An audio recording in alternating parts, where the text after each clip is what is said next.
With anxiety over oil supplies mounting, I spoke to Iraq's Foreign Minister, Dr. Sadoun Hamadi. In this exclusive interview, I first asked him about Iraq's demands. Our position is this.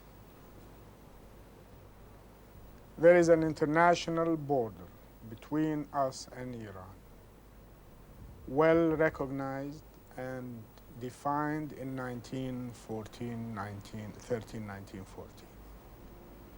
There are more than 250 landmarks which have been done mutually in 1975. There are maps, official maps, signed and agreed by both of us. Now, what falls on our side of these lands should be ours. What falls on the other side, it is theirs.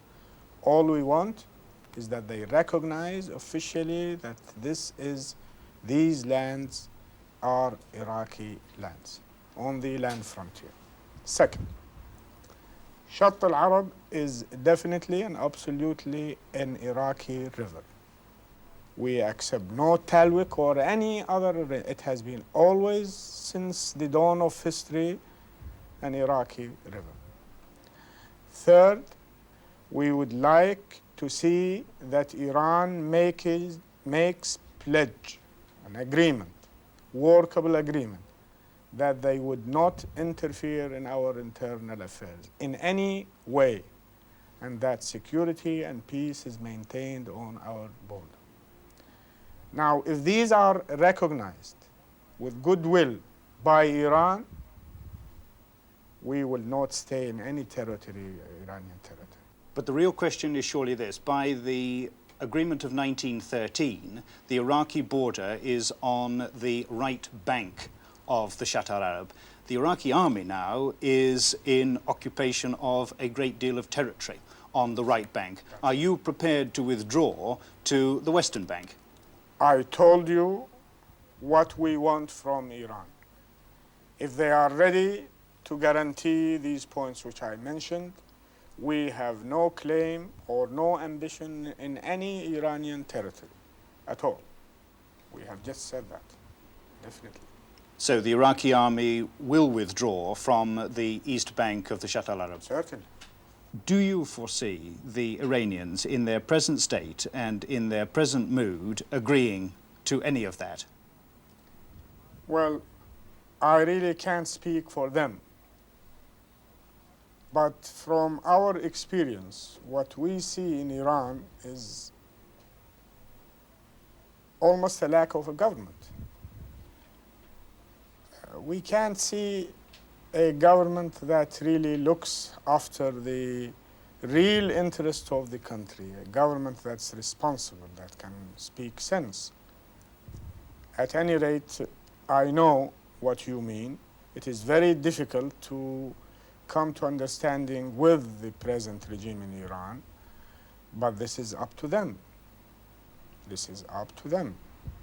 If they would like to establish peace, we are ready.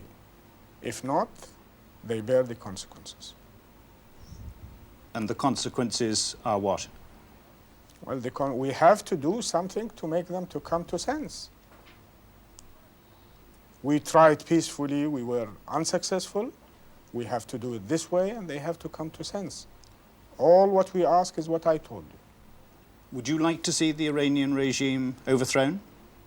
That's up to them. We don't interfere in their internal affairs. If the Iranian people would like this regime, it's okay. If they don't, it's okay. It is none of our policy really to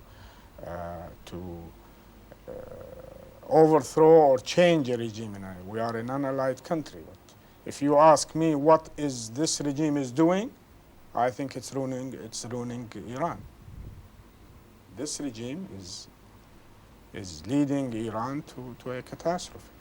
And was it not a likely and perhaps planned effect of the war, from your point of view, that it might encourage the Iranians to remove that regime?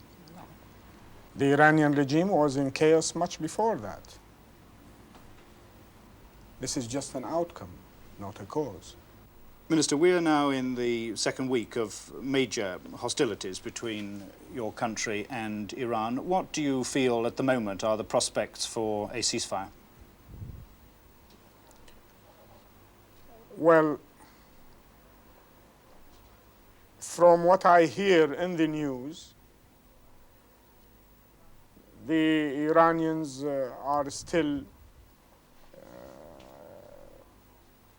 are not accepting a ceasefire, but I think eventually they have to accept it. I don't know when.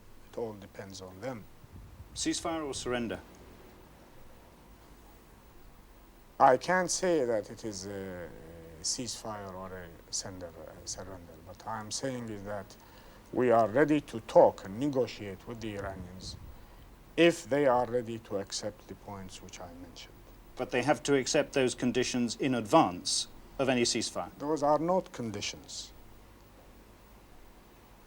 They would be conditions if we are asking a territory, an Iranian territory. It is not a condition. All we are saying is that they should recognize our legal frontiers, that the lands which are Iraqi lands should go back to Iraq. Is that a condition? That's not a condition. That's absolutely our right and our to preserve the territorial integrity of our country. So put another way, they have to acknowledge your rights Yes. before there's a ceasefire. Absolutely. And if they don't acknowledge those rights, how long can Iraq continue prosecuting this war? We have all the ability to go on. I don't think they have the same ability to go on as we are.